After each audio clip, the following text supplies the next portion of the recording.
My parents pretended I didn't exist for years because they hated my marriage.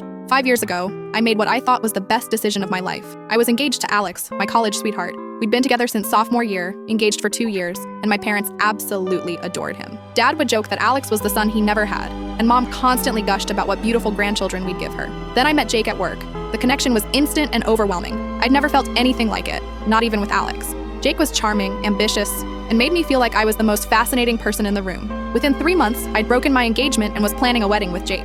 My parents were horrified. They sat me down for what they called an intervention, claiming Jake seemed more interested in my financial stability than in me. I had a good job and healthy savings account, while Jake had mentioned having some debt from his previous marriage. Something feels wrong about this, Mom kept saying. You're throwing away a solid relationship for someone you barely know. I accused them of being controlling and jealous that I was finally making my own choices. When they continued pushing, I threatened to elope. They backed off, but their disapproval was obvious. The wedding day came, and my parents weren't there. Empty seats where my family should have been. For 5 years, they maintained complete no contact. I tried everything: letters, emails, showing up at holidays, nothing. Radio silence. Last week, my aunt called to tell me Mom had been rushed to the hospital with chest pains. I went despite everything. Walking through those sterile corridors felt surreal.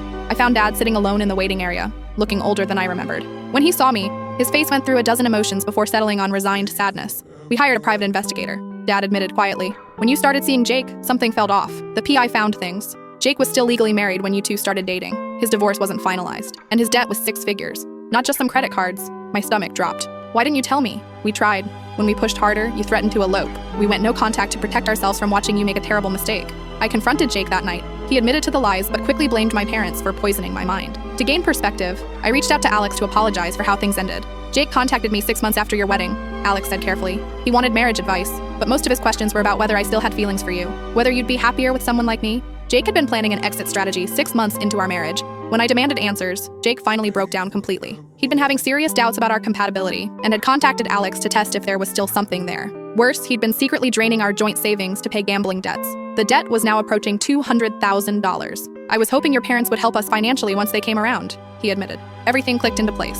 The sudden marriage push, the interest in my finances, even keeping Alex as a backup option. I'm writing this from my sister's guest room. After our confrontation, Jake alternated between begging for forgiveness and blaming my family for destroying our marriage. Yesterday, I finally called my parents. Mom answered on the second ring, and we both cried for 10 minutes. We never stopped loving you, she whispered, but watching you defend his lies was torture. We hoped distance might help you see clearly. I apologized for not listening, for dismissing their concerns, for choosing a virtual stranger over people who'd loved me my whole life. I'm meeting with a divorce attorney next week and starting therapy to understand how I became so susceptible to manipulation. My parents were right. They tried to save me from someone who saw me as a meal ticket rather than a partner.